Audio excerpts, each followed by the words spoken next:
A pragmatic rebuttal of the fable of SHAM and his pragmatism. The fable of a pragmatic man called SHAM. Here's a wacky fable filled with mythology that grounds the reality of man's development of his religion called secular humanism.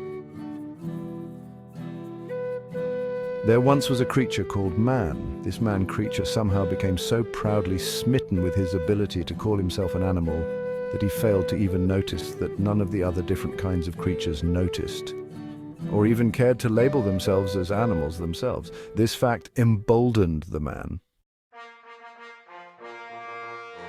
One day, a strange and powerful thing called water was discovered to be a valuable substance on the earth. Valuable not only for the survival of this animal man, but for all animals and for the sustenance of all creation. This fact about the knowledge and existence of this water, and even the knowledge itself, inflamed the animal man's pride even more. This water was as old as the earth itself and was solely what sustained animal man. It was only when this water became living again that the animal man began to care to even notice that there were different kinds of waters, living and dead. There is certainly not deadly water, the thirsty man continued to echo. Animal man decided that this dual-natured and frustrating water should simply and creatively be renamed religion, this new man-created name to try and tame water's uncontrollable nature. The animal man also didn't realize that the dead water that flowed everywhere also built up on him and saturated his whole being with the deadly effects of non-living water. This felt to him like a curse. This dying animal man then, throughout his existence, preferred to start calling himself by his newly created name of Secular Humanist Animal-Man. After all, animals have no need at all for a fallacious thing called a creator, or for living water, religion, or even a god. This death curse, so to his way of thinking, was just what all animals experienced. Again, the fact that the secular humanist animal-man couldn't even ask the other animal creatures what it was that they thought of this creator idea, or this death curse idea, or even this ability to create idea, or really even the idea of ideas themselves never really concerned him. It seemed to ironically tell him that he was a special kind of animal, who was special, yet not really, maybe just somehow or for some mysterious reason, the cursed one. Cursed, because he came to feel that he was, indeed, a potentiality nightmarish, dead water, drowning hazard for the other animal creatures.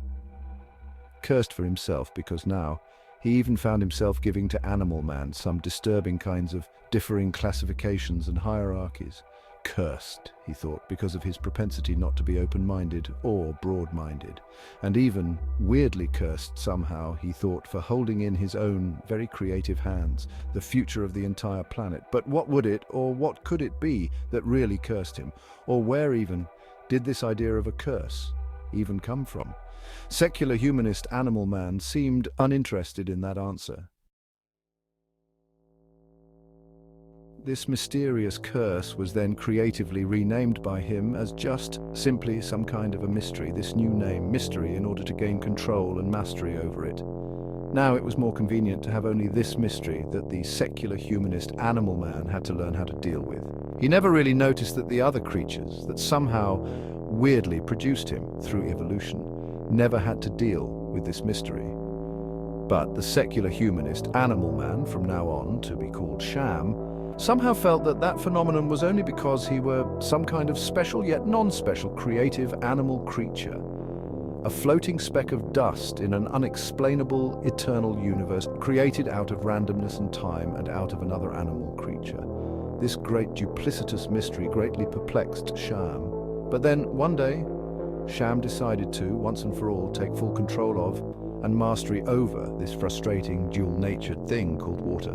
The water that was flowing everywhere around him and through him.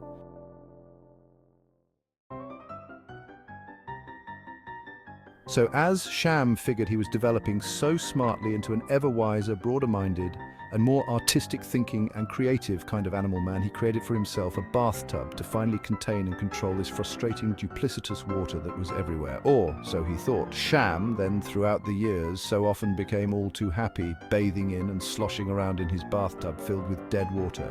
A bathtub of dirty, murky water of uncertainty he fell more and more in love with and often extolled the virtues of and almost came to worship the old and broad-minded mystery of that dirty water, the mystery that was really just his own limited perceived pointlessness for the plight of his own life and also for all animal creatures. He let this broad-minded mystery seemingly comfort him and his progeny as he bathed. Meanwhile, the smiling bulbous head of a cute, harmless-looking phony plastic dead duck thingy, almost as old as water itself, and definitely as old as dead water, found a way to dance and splash around in the bathtub with the Secular Humanist Animal-Man. It would manifest itself, sometimes floating on top of the water and then fully submerging and hiding in the turbid, worldly water.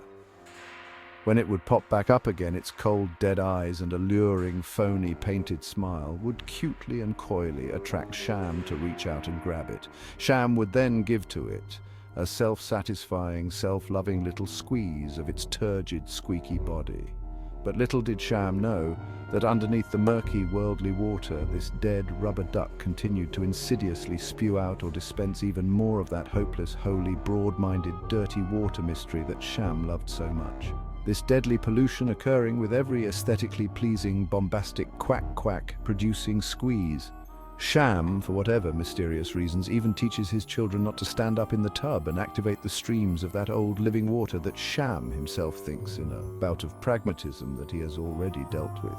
After all, he now despises and has no need for living water. He loves, rather, to continue to baste in the agreeable known feelings upon his known manifest, physical body, not even questioning where his feelings even came from.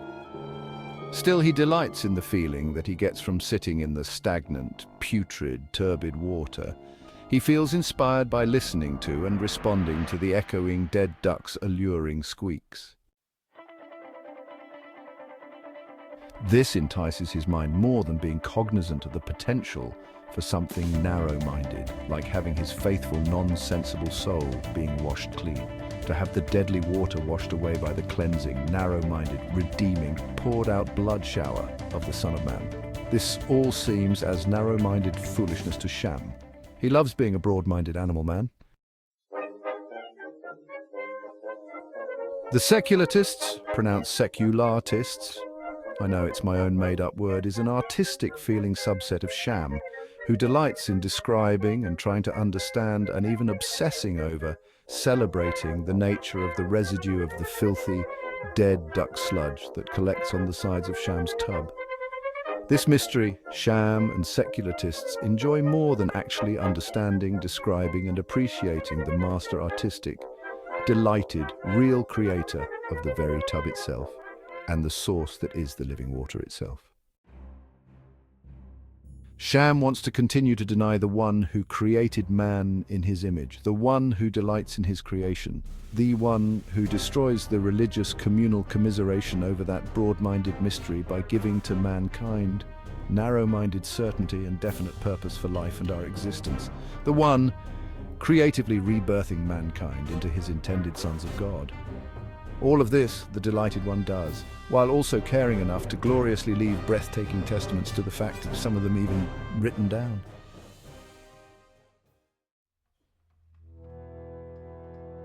The one who can turn on the flow of living water stands outside at the opaque shower door of Mr. Sham and knocks. The shower door that Sham erected himself, erected not to block out the living water, for he can never keep the potential of that glorious water out of his bathtub, but to block out the religion that he fears will interfere with the mystery and his love affair with squeezing the rubber duck. Now will Sham stand up and answer? Will he engage in the streams of living water and delight in God's creation? Will Sham admit to himself the Sham? Will Sham admit he is not an animal man but could be a son of God? Will Sham admit that water isn't religion? That water just is, or to quote the one, the creator, I am that I am.